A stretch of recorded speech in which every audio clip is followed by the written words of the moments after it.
Uma ótima noite a todos. Pastor Felipe aqui. Quero começar agradecendo a todos pela presença no culto de hoje e também me desculpando pela impossibilidade de hoje estar presencialmente com vocês, mas graças a Deus, hoje, através da internet, a gente consegue vencer, né, distâncias e eu me sinto com vocês aí nesse momento e tenho certeza de que a palavra de Deus, ela não reconhece distâncias. Aliás, o Senhor disse que a palavra não volta para ele vazia. E isso, com certeza, independe da forma como ela é pregada. Então, se a palavra de Deus hoje for pregada e o Espírito Santo agir, certamente a palavra de Deus vai cumprir o seu propósito na minha vida e na sua também. Eu queria hoje aproveitar bem o tempo que nós temos e convidar você para já deixar a sua Bíblia aberta nesse momento na segunda epístola de Paulo a Timóteo, capítulo 4. Então, vá abrindo a sua Bíblia nesse momento, por favor, em 2 Timóteo, capítulo 4. E nós vamos ler um verso aqui inicial, que será o verso 8.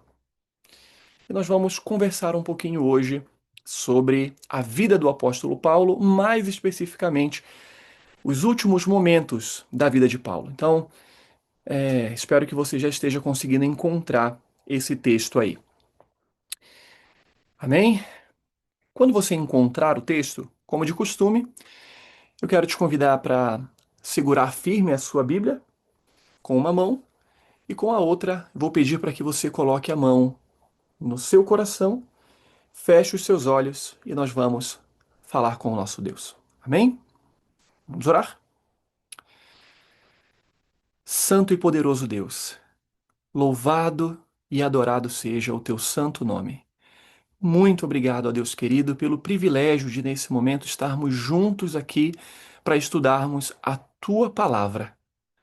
Senhor, por favor, que o teu Espírito Santo possa fazer a obra que só ele pode, que só ele sabe fazer, agindo livremente, Senhor, em nosso meio, em nossa mente, em nosso coração, para que os nossos corações nessa hora sejam, Senhor, um solo fértil para receber a semente da tua palavra. Eu te peço, ó Deus, por esses que nesse momento oram comigo, para que o Senhor estenda as tuas mãos sobre eles e nos ilumine na compreensão da tua palavra, para entendermos a tua vontade e vivermos, Senhor, da maneira que o Senhor deseja. Esteja no meio da tua igreja e fale a nós, em nome de Jesus. Amém. Amém? Então vamos fazer a leitura. Nós estamos na segunda a Timóteo, capítulo 4, e nós vamos ler inicialmente apenas o verso 8, que diz assim: E desde agora me está guardada a coroa da justiça, que o Senhor, reto juiz, me dará naquele dia, e não somente a mim, mas também a todos os que amam a sua vinda. Amém? Eu quero começar com uma pergunta. Deixe sua Bíblia aberta nesse texto e eu queria que você me acompanhasse agora em uma rápida reflexão. Meu irmão, minha irmã, se você soubesse que está vivendo os últimos dias da sua vida, os últimos, e tivesse que escrever alguma coisa, alguém te entregasse caneta e papel para que você pudesse escrever suas últimas considerações, suas últimas preocupações, eu pergunto, o que você escreveria? Já me peguei pensando um pouco a respeito disso. O que seria prioridade para mim? Será que eu ainda teria as mesmas preocupações que hoje eu tenho? Será que aquilo que hoje eu considero importante ainda seria importante diante dos derradeiros dias da minha vida, da minha existência? A carta que nós acabamos de ler aqui, um verso, ela é a última carta que nós temos conhecimento que tenha sido escrita pelo apóstolo Paulo. Ela é considerada o testamento do apóstolo Paulo. Nessa altura, Paulo estava preso e estava nas vésperas da sua condenação à morte em Roma. Nós observamos, fazendo a leitura do texto, que Paulo se considerava abandonado. já estava velho e as pessoas da sua mais alta confiança haviam deixado Paulo para trás. E ele estava necessitando de itens básicos de sobrevivência, sentia frio, como nós observamos no mesmo capítulo 4, mas no verso 13, e precisava de roupas quentes. Veja aí o verso 13 e o verso 21. E quando Paulo escreve a Timóteo, ele pede para que Paulo leve roupas quentes para ele, porque o idoso apóstolo, nessa altura da vida, estava com frio, estava cansado, estava preso, estava abandonado. E é muito curioso ler a segunda epístola de Paulo a Timóteo, tendo essas informações em mente. E agora nós começamos a vasculhar a mente de um homem que sabe que está escrevendo as suas últimas palavras e a gente consegue identificar o que a essa altura ainda era importante para Paulo. E apesar de todas as circunstâncias ao redor do apóstolo Paulo, ele nos impressiona ao escrever essa epístola, registrando o que passava na sua mente naquele momento de dificuldade. E hoje nós vamos refletir brevemente, justamente sobre o que era importante para Paulo e o que deve ser importante para nós que vivemos também nas últimas horas desse mundo. E eu espero que ao fazermos essa reflexão, nós também sejamos encorajados, perdão, a viver uma vida mais consagrada a Deus, uma vida é, mais alinhada com a vontade do Senhor. Então, vamos começar. Eu queria agora convidar você para me acompanhar na leitura de alguns outros textos. Começando então no capítulo 1, verso 9 e o verso 1, aqui mesmo, da segunda carta de Paulo a Timóteo. Então, 2 Timóteo, capítulo 1, verso 9 e o verso 1, que diz assim, exatamente nessa ordem, tá? Primeiro o 9, depois o primeiro. Que nos salvou e nos chamou com santa vocação, não segundo as nossas obras, mas conforme a sua própria determinação e graça que nos foi dada em Cristo Jesus antes dos tempos eternos, e manifestada agora pelo aparecimento do nosso Senhor, Salvador Jesus Cristo. Verso 1 diz assim: Paulo, apóstolo de Cristo Jesus, pela vontade de Deus, conforme a promessa da vida em Cristo Jesus. A primeira coisa que nós percebemos aqui, nas últimas reflexões, considerações do apóstolo Paulo, é que Paulo não havia perdido o senso, a noção de que ele havia sido chamado por Deus. É muito fácil para nós, em nossos dias, nos esquecermos do nosso chamado e nos esquecermos de quem nos chamou quando nós sofremos ou quando nós passamos por momentos difíceis na nossa vida. Paulo, nesse momento desafiador da sua história, ele não havia perdido a certeza do chamado. A certeza do seu chamado ainda estava diante dos seus olhos. Paulo, quando aceitou o evangelho, ele já estava ciente de que esse evangelho iria cobrar um alto preço, que traria perseguição e até mesmo a morte. E apesar de tudo isso, Paulo escolheu permanecer fiel, porque Paulo não perdeu a certeza do seu chamado, porque ele escolheu permanecer fiel, independentemente de até onde esse evangelho, esse chamado, esse ministério, esse Jesus poderiam levá-lo. Então, queridos, hoje eu quero começar a nossa reflexão perguntando: você ainda tem a certeza do seu chamado? Ou será que de repente, diante das dores, do sofrimento desse mundo, das coisas que fogem ao nosso controle, em algum momento você chegou a duvidar do porquê você aceitou essa mensagem, do porquê você aceitou a Jesus, do porquê você tem se mantido nessa caminhada? Não perca o seu chamado de vista. Se o inimigo de Deus conseguir abalar a certeza do nosso chamado, então, inevitavelmente, ele vai abalar a nossa fé, consequentemente. É necessário que diariamente nós lembremos a nós mesmos o porquê nós estamos aqui. E nós não estamos aqui de passagem e não estamos aqui por acidente. Nós estamos aqui para ficar nessa fé, para permanecer em Cristo, com as nossas lutas, com as nossas dores, com as nossas lágrimas, com tudo aquilo que acontece. A nossa escolha diária deve ser Cristo. E nas palavras do apóstolo Pedro, nós também perguntaremos: para onde iremos? Só tu tens as palavras da vida eterna. Nós não temos outro lugar para ir que não seja estar na presença do Senhor. Então, não permita que a certeza do seu chamado seja motivo de dúvida na tua caminhada cristã. Quer ver mais uma coisa? Ainda no capítulo 1, agora no verso 3, nós lemos assim: Dou graças a Deus, a quem desde os meus antepassados sirvo com a consciência limpa, porque sem cessar lembro de vocês nas minhas orações, noite e dia. Veja o capítulo 4 e o verso 7 comigo agora, que diz assim: Combati o bom combate, completei a carreira e guardei a fé. Paulo revela a nós que nos seus últimos momentos de vida ele mantém a sua consciência limpa, sua consciência tranquila. Ele sabe que combateu o bom combate, ele sabe que andou a jornada da fé, ele sabe que fez o que precisava ser feito.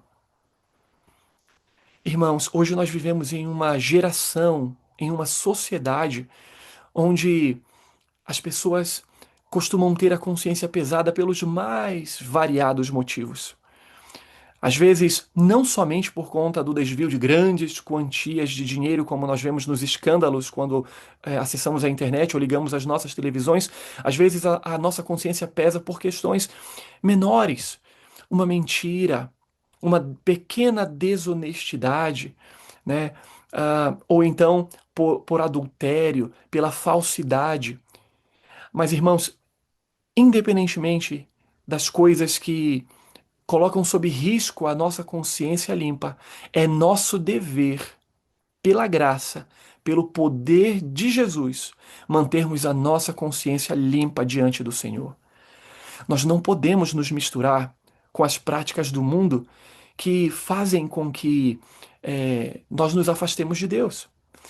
É impossível ser amigo de Deus sendo amigo do mundo. É impossível que nós sejamos amigos do mundo sendo amigos de Deus. É antagônico, é contraditório, não dá. Se nós escolhermos a Jesus, nós escolheremos fazer a sua vontade, e a sua vontade nos colocará na contramão desse mundo. Nós não podemos participar dos, das práticas, dos hábitos, das rotinas, dos negócios do mundo que nos colocam em desacordo com a vontade do Senhor. Nós precisamos caminhar com consciência limpa. Eu pergunto, se hoje fosse o meu ou o seu último dia, como estaria a nossa consciência diante do Senhor? Cada um avalie a própria vida, o próprio coração, e que nós possamos, pela graça de Deus e pela atuação do Espírito de Deus, desenvolvermos mãos limpas e mente pura na presença do Senhor. Vamos continuar estudando as últimas palavras do apóstolo agora no capítulo 4 e o verso 6. Nós já estamos no capítulo 4, vamos ler agora o verso 6. Paulo diz assim: Quanto a mim, já estou sendo oferecido por libação, e o tempo da minha partida chegou. Paulo diz: a minha vida está sendo oferecida como libação, como sacrifício. Paulo viveu a sua vida ao lado de Deus e ele está disposto a oferecê-la, ainda que seja como sacrifício ao Senhor. Irmãos, recentemente nós estivemos realizando o culto fúnebre de uma irmã querida que alguns de vocês conhecem bem. E eu lembro de ter compartilhado o meu pensamento a respeito disso com aqueles que estavam ali. Irmãos, a morte chega para todos nós. Até que o Senhor Jesus venha, infelizmente nós precisaremos ter que conviver com a morte. Mas, embora a morte de todos seja uma tristeza, a morte de todos não precisa ser uma tragédia. Nem toda morte é uma tragédia, porque aquele que perde a sua vida na caminhada cristã, aquele que escolheu Jesus, aquele que descansou no Senhor, esse, diz o salmista, O salmista colocou que, nas palavras de Deus, preciosa é aos olhos do Senhor a morte dos seus santos. Então, queridos, descansar em Deus é um privilégio. Nós não sabemos quando. Talvez hoje, talvez amanhã, talvez daqui a 20, 30, 40, 50 anos ou mais. Mas quando esse momento chegar, nós precisamos entender que, se com a nossa vida nós louvamos ao Senhor, a morte não nos separará da presença e do louvor a Deus. Nós permanecemos fiéis ao Senhor. Esse é o sentimento do apóstolo Paulo. É o sentimento de que ele sabe de que a morte dele será um louvor a Deus. Não após a morte, porque após a morte não há louvor, não há conhecimento, não há desígnios, diz a palavra do Senhor. Mas se a morte dele tivesse que ser o seu último ato de adoração, então assim seria. E como disse Jó, ainda que ele me mate, eu o louvarei. Irmãos, que ato de fé, que amor abnegado, que decisão, que ministério. Esse é o desejo que eu gostaria de experimentar no meu coração, sabe, no desejo mais profundo do meu ser. Eu gostaria de poder louvar ao Senhor, seja com a minha vida ou seja com a minha morte. E o Espírito Santo pode fazer isso por mim, pode fazer isso por você. Mas nós não somos convidados a adorarmos a Deus apenas pela nossa morte. Nós somos convidados hoje a adorarmos ao Senhor com a nossa vida. Porque aquele que não decide viver por Jesus, certamente não vai decidir morrer por ele. Para que a nossa vida, para que nós escolhamos, até mesmo se necessário for, morrer por ele, antes nós precisaremos aqui e agora escolhermos viver por ele. A cada dia, a cada momento, a cada decisão. Paulo havia tomado a sua. E nós precisamos tomar a nossa decisão também nessa noite. Vamos continuar. Agora, Paulo se dirige a Timóteo e ele está preocupado com o jovem pastor Timóteo. No capítulo 2 e o verso 1, Paulo diz: Quanto a você, meu filho, fortifique-se na graça que há em Cristo Jesus. Paulo aqui está revelando para Timóteo e também para nós uma verdade muito poderosa: fortalecimento na graça. Paulo sabe que a mesma graça que perdoa é a mesma graça que nos habilita a viver uma vida de luta contra o pecado. Nós precisamos também nos fortalecer na graça todos os dias. Nós precisamos aceitar que a graça que um dia nos alcançou e nos tirou da lama, agora tire a lama de nós. A mesma graça que nos tira do mundo é a mesma graça que tira o mundo de nós. E nós precisamos aceitar essa graça diariamente, nos fortalecer nessa graça diariamente e permitir que essa graça continue a atuar em nós, em nosso favor. Esse poder estará ao nosso alcance. Se nós não conseguirmos melhorar um dia de cada vez, um passo de cada vez, não é porque faltou alguma coisa da parte de Deus, mas é porque ainda falta alguma coisa da nossa parte. É nosso privilégio, mas também é nosso dever, diariamente, nos apoderarmos dessa graça e permitirmos que ela continue a obra que o Senhor começou em nós. No capítulo 2 e o verso 3, Paulo convida, ele diz assim a Timóteo: participe dos meus sofrimentos como bom soldado de Cristo. Ora, irmãos, Paulo aqui está convidando Timóteo a seguir os seus passos. Imagine, Paulo a essa altura poderia dizer assim: Timóteo, olha, deu errado. Eu servi a Deus a vida toda e olha, foi só sofrimento. Meu filho vai fazer outra coisa da sua vida. Mas não é isso que Paulo fala para ele. Paulo diz assim: Timóteo, eu sofri, foi luta, foi guerra, e eu te convido a participar dos meus mesmos sofrimentos, porque vale a pena. Valerá a pena qualquer sofrimento que nós venhamos a passar nessa vida. Uma vez me disseram que o céu vai pagar qualquer aparente prejuízo que nós tenhamos tido aqui. Irmãos, quando nós chegarmos no céu, tudo que nós passamos aqui vai ter parecido tão fácil, vai ter parecido tão suave, porque o céu definitivamente valerá a pena. Persevere, confie, tenha confiança. O céu valerá a pena. Então, o convite de Paulo a Timóteo é também para mim e para você. Participa dos meus sofrimentos. Caminha comigo. Carrega a tua cruz. Confia no Senhor. Vai valer a pena. Capítulo 2, o verso 8, ele diz a Timóteo: Lembre-se de Jesus Cristo ressuscitado dentre os mortos, descendente de Davi segundo o meu evangelho. Irmãos, eu acho maravilhoso que Paulo recomenda que Timóteo permaneça com Jesus na sua mente, mas não qualquer imagem de Jesus. Um Jesus ressuscitado, não um Jesus morto, pregado na cruz. Esse Jesus, ele. Ele morreu, mas não está mais morto. Ele esteve na cruz, mas ele não está mais na cruz. Ele foi colocado dentro de uma tumba, mas ele não está mais lá. Cristo já ressuscitou. Nosso Jesus é vencedor. Louvado seja o nome do Senhor. E se Cristo venceu, com ele nós venceremos. Por isso eu também quero te pedir que você, ao se lembrar de Cristo, lembre-se de um Cristo ressuscitado, de um Cristo vencedor, de um Cristo que venceu a morte, que venceu o mundo, que venceu a carne, que venceu o diabo, que venceu ah, todas as suas dificuldades, as suas próprias tentações. E se Cristo venceu pela graça, ele há de nos dar o poder para vencermos com Ele, para vencermos nele, para vencermos por Ele. Que esse seja o Cristo de quem nós nos lembremos nessa noite. E agora, na parte final dessa mensagem, considerações várias aqui de Paulo. Primeiro, Paulo sobre a palavra.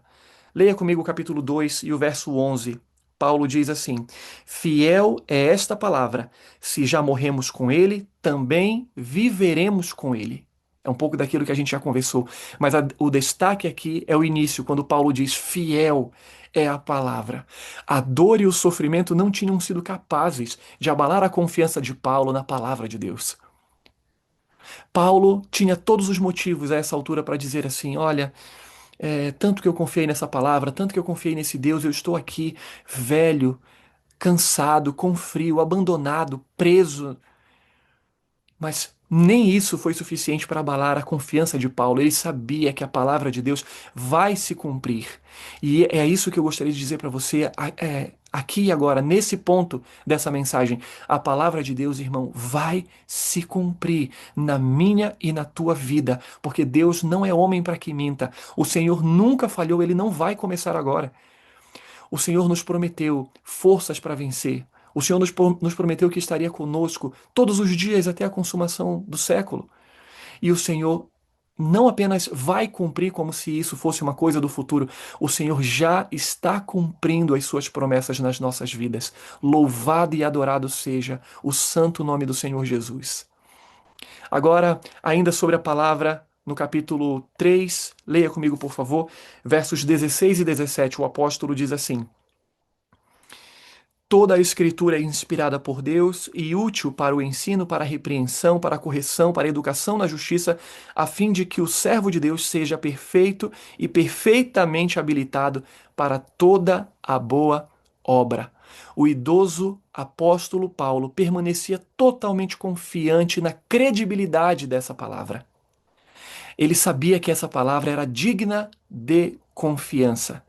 Então, se por um lado Paulo sabia que a palavra é fiel, ele também sabia que ele podia ter confiança nessa palavra.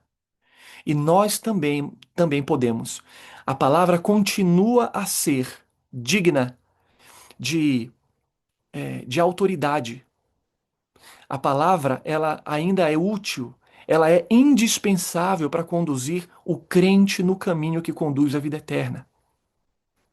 Irmãos, esse é o livro que nós precisamos. Aqui estão as palavras da vida eterna. Como disse a irmã White, recomendo-vos esse livro, porque é daqui que sai a autoridade É daqui que sai o poder. É daqui, é daqui que o Senhor, é através desse livro que o Senhor nos orienta, nos direciona. Essa palavra tem tudo o que nós precisamos saber. Talvez não tenha tudo o que nós queremos saber, mas a palavra de Deus não está interessada nas nossas curiosidades. A palavra de Deus, ela tem como objetivo dar as informações que hoje nós precisamos, para que nós não erremos o caminho que conduz à vida eterna. E durante a eternidade o Senhor há de trabalhar as nossas curiosidades várias. Eu tenho tantas, e acho que você também. Mas as coisas reveladas nos pertencem, mas aquelas que não foram reveladas pertencem ao Senhor. E chegará o dia em que Ele trabalhará essas questões conosco, mas hoje nos basta conhecer ao Senhor através da Sua palavra, conhecer a Sua vontade através da Sua palavra, para que um dia nós estejamos com Ele face a face. Seguindo um pouco mais, capítulo 4 e o verso 2, o apóstolo disse assim: Pregue a palavra, insista, quer seja oportuno, quer não, corrija, repreenda, exorte com toda a paciência e doutrina. Agora Paulo está dizendo a Timóteo, que a palavra precisa ser pregada. Ela é para você, ela é fiel para você, ela é digna de credibilidade para você, mas ela também deve ser pregada. Ela não é exclusivamente para consumo próprio, ela é também para consumo próprio, mas a palavra deve ser levada.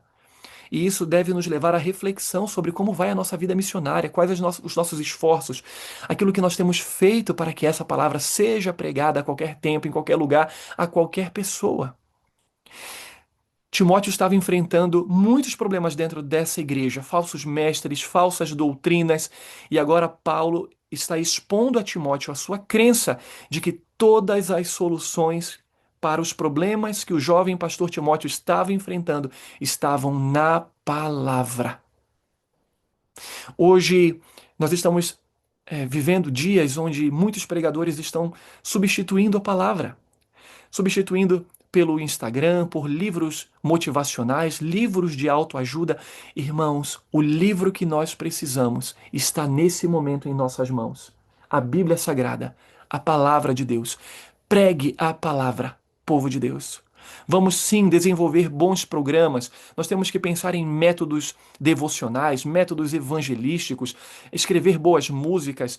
Tudo isso pode e deve ser feito, mas tem que ser feito usando a palavra. É daqui que devem sair os nossos melhores planos. Lembre-se, Deus não está procurando os grandes planos, Deus está procurando grandes homens e mulheres que ainda hoje decidam viver em obediência à sua santa e boa palavra. Vamos terminar? Vamos concluir? Voltando para Paulo, Paulo tem a certeza, no capítulo 1 e o verso 12, de que Deus guardaria o seu depósito. Ele diz: Estou sofrendo estas coisas, mas não me envergonho, porque sei em quem tenho crido e estou certo de que Ele é poderoso para guardar aquilo que me foi confiado até aquele dia. Paulo estava ciente e certo de que as suas obras poderiam até mesmo ser esquecidas pelos homens, mas que jamais seriam esquecidas por Deus. Às vezes nós queremos tanto o reconhecimento humano, fazemos as coisas achando, esperando que alguém, sabe, que alguém ligue os holofotes, que alguém nos aplauda. Mas, irmãos, quem precisa saber daquilo que nós fazemos, daquilo que nós somos, é Deus, e Ele já sabe, e Ele é fiel para guardar o nosso depósito até aquele dia. Capítulo 4 e o verso 18. Paulo queria ser salvo. E no verso 18 do capítulo 4, ele diz assim: O Senhor me livrará também de toda obra maligna e me levará salvo para o seu reino celestial. Paulo sabia que talvez ele não fosse liberto da prisão, de que talvez a sua vida não fosse poupada, de que talvez a situação em que ele vivia talvez não melhorasse. Mas ele tinha certeza de uma coisa: ele estaria no céu. Ainda que aqui desse errado, aos olhos humanos, o Senhor iria conduzi-lo a salvo para o seu reino. O que mais nós podemos desejar? O que mais é importante que não seja termos a certeza da nossa salvação, do nosso lugar no céu pela graça de Cristo? É isso que nós realmente precisamos. E aí termino no verso que nós iniciamos essa mensagem, capítulo 4 e o verso 8, que diz: Desde agora me está guardada a coroa da justiça que o Senhor, reto juiz, me dará naquele dia, e não somente a mim, mas também a todos os que amam a sua vinda.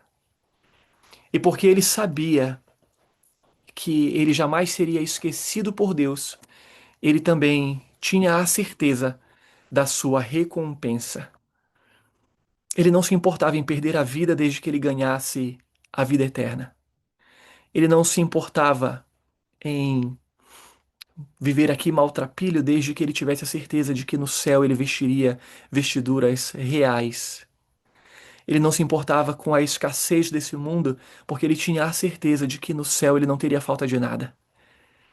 Paulo estava disposto a perder tudo, a perder todos, só não estava disposto a perder Jesus. Que Jesus seja tudo para nós. Que Jesus seja o nosso maior objetivo, nosso maior amigo, e que essa pessoa maravilhosa segure bem firme as nossas mãos, para que nós possamos caminhar nesse mundo durante o tempo em que aqui estivermos e daqui a pouco recebermos das mãos do Senhor a recompensa daqueles que escolheram viver ou morrer por Ele. Não desista. Quero convidar a igreja nesse momento a cantar o hino Não Desistir. Mas antes desse hino, já vou deixar aqui com vocês essa oração final. E aí, na sequência, a igreja cante esse hino com o coração e decida não desistir, mas permanecer firme, porque Cristo vem logo. Feche os seus olhos. Maravilhoso Deus, Pai querido, louvado seja o teu nome. Adorado sejas, Senhor, sobre tudo, sobre todos. Que o teu nome seja exaltado. Aqui, hoje, sempre, qualquer lugar. Muito obrigado pela tua palavra, Senhor. E o lembrete que nós recebemos hoje, de que nós precisamos, Senhor, viver uma vida ao teu lado. Uma vida onde o nosso maior objetivo seja estar ao teu lado e fazer a tua vontade. Ó Deus querido, nos dê a mesma graça que o Senhor deu a Paulo, nos dê o mesmo coração que o Senhor deu a ele, o mesmo objetivo, o mesmo propósito, a mesma resiliência, a mesma fé, para que nós possamos resistir, Deus, às lutas deste mundo, na certeza de que o céu valerá a pena. Guarde essa igreja, Deus, que ora comigo nesse momento, que as tuas santas e poderosas mãos estejam sobre eles, segure as suas mãos e nos conduza pelo caminho. Em nome de Jesus nós oramos. Amém. Que Deus te abençoe e até a próxima.